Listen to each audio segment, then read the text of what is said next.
How to make, or how I made, a modular breakfast bar / kitchen table.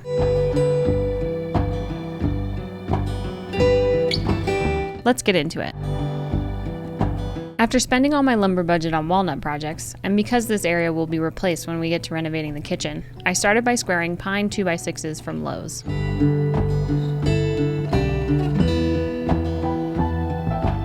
With 3 planks per each side, I laminated the countertops.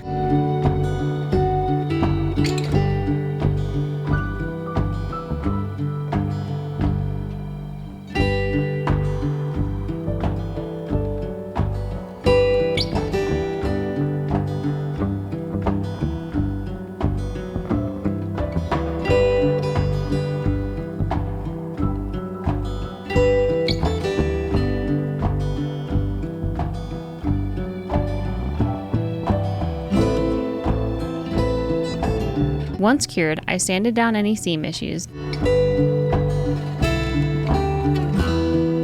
then used starbond medium thick brown superglue and its accelerator to fill in any knots or notches, then sanded those flush as well. If you have a project in need of some superglue and want to help support the channel at the same time, use the link in the description below to check out Starbond's superglue collection. With the countertops tidied up, I used the cross cut to cut them down to 3 feet 9 inches, or half the distance of the half wall they'd be anchored on. Then I measured and marked an anchor point to either corner of one end of each surface. I mounted the circle cutting jig and the router to this point, then rounded over the corners in a few passes with the straight edge gouge bit.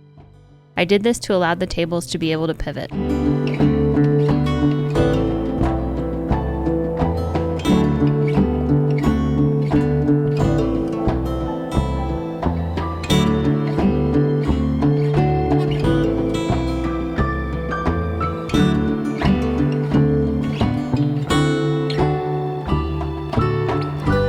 To complete the center mount piece and the table legs, I went through a similar process of laminating and prepping the surfaces.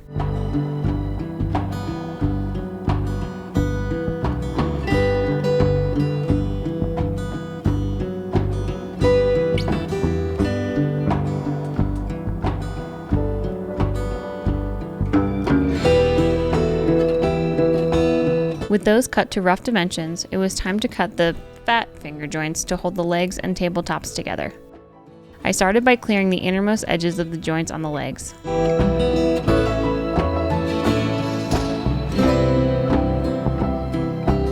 Then, because I haven't jumped for a dado blade that would make quick work of clearing the rest just yet, I set up a quick jig and cut the back edge of the joints using a router and a gouge bit.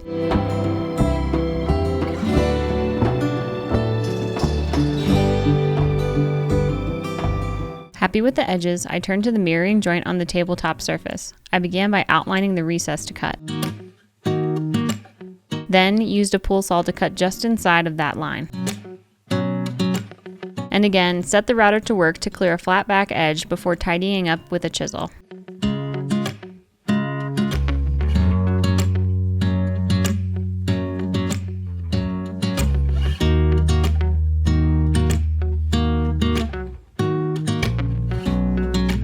For the center mount piece, I started by trimming it down to size slightly thinner than the tabletop surface.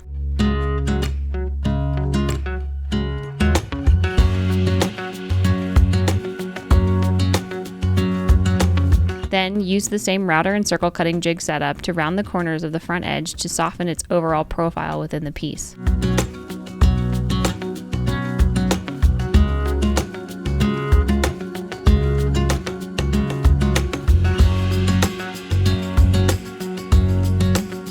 With that complete, I found the center point, then measured about 2.5 inches left and right of it, and marked the placement for the 2 mortises that would hold the pivot tenon for the tabletops.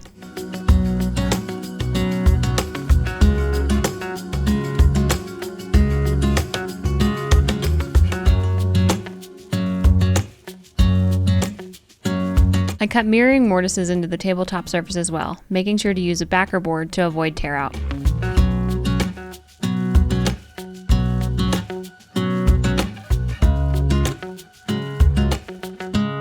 The last cut I needed to make before glue up was simply to clear a small space at the back of the bottom of each leg to account for the molding it would encounter once installed.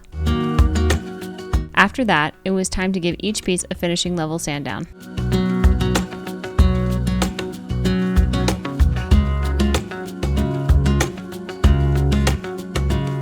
Time for glue up.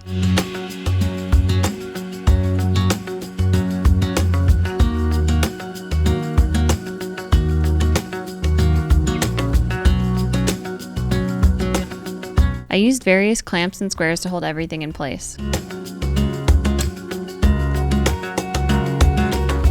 While that cured, I set about creating recesses for the metal shelving brackets I used to help anchor this piece to the wall. Since I didn't have a good way of cutting a nice straight 14-inch mortise, I decided to use the router to cut half of the half-inch mortise away from the bottom face of the mount piece. Then I did the same to 1-inch wide scrap pieces that I mounted along the routed edges of the center mount piece to form the full mortise for the metal brackets.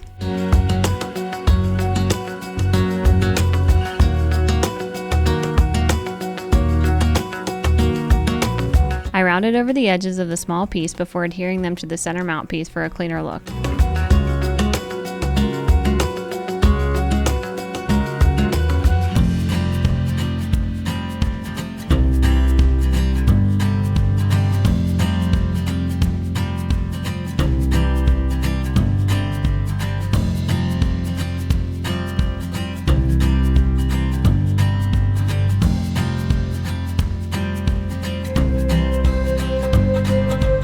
With the glue cured on the leg and tabletop joints, I used 1/2-inch oak dowel pins to strengthen the joint.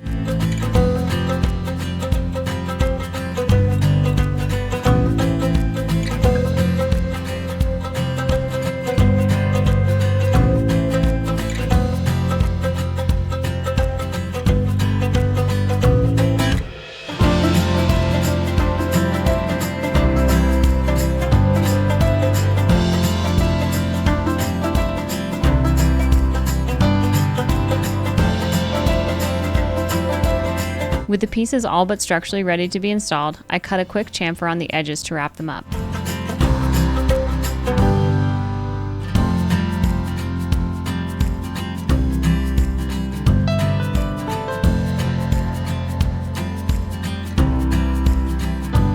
The last pieces to the puzzle I needed before I could finish were the 1-inch walnut dowels that would act as the pivot points between the tables and the center mount piece.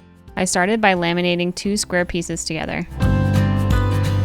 Then I cut out my blank for the lathe.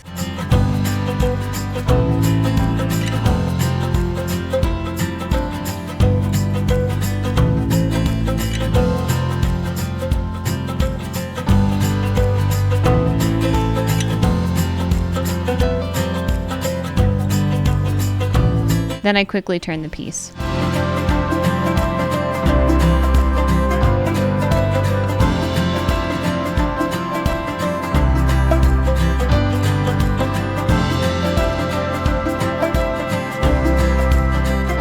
I cut the turn dowel into 2 pivot pins and anchored them to the tabletop sides.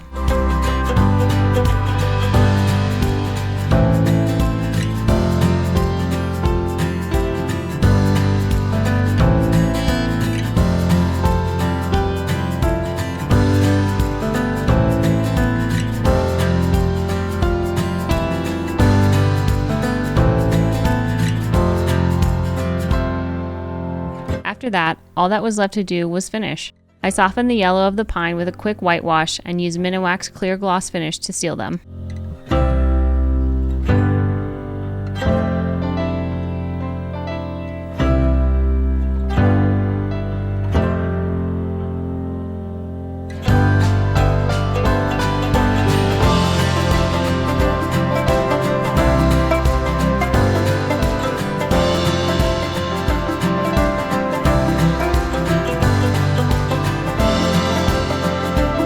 With the finishing dry, I screwed a pair of 360-degree wheels at the bottom of each leg, and it was time to install. I started by demoing the off-kilter, lamination busted countertop that came with the house.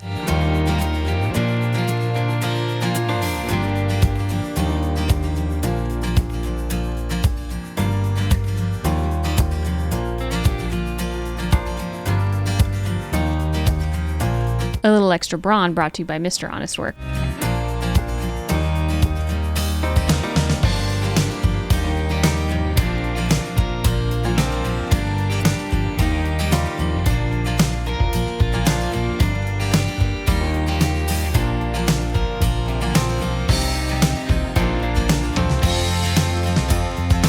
Then I found the center point of the half wall and aligned and marked the anchor points for the shelving brackets.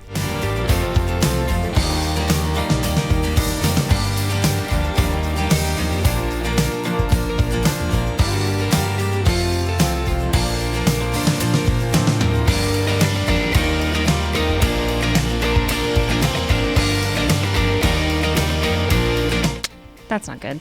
But before I fix it, let me get the tabletops installed.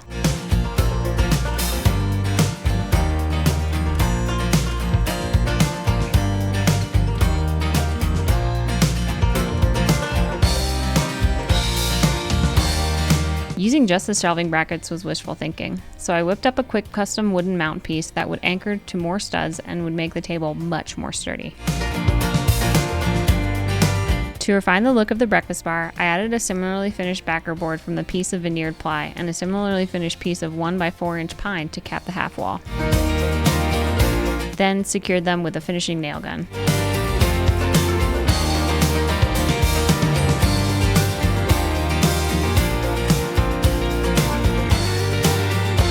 After that, it was just a matter of tidying up the finish with a little caulk and paint.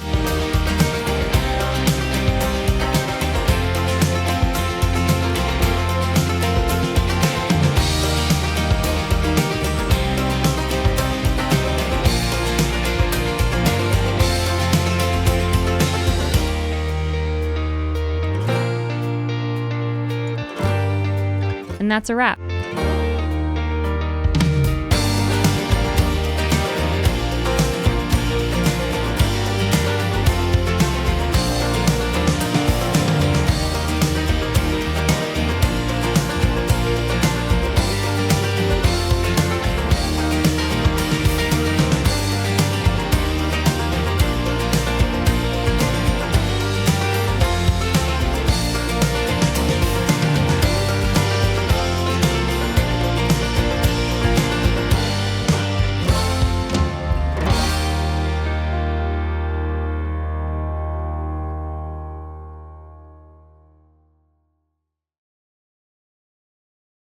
Next time, we get to the making of the stools for the breakfast bar. Until next time.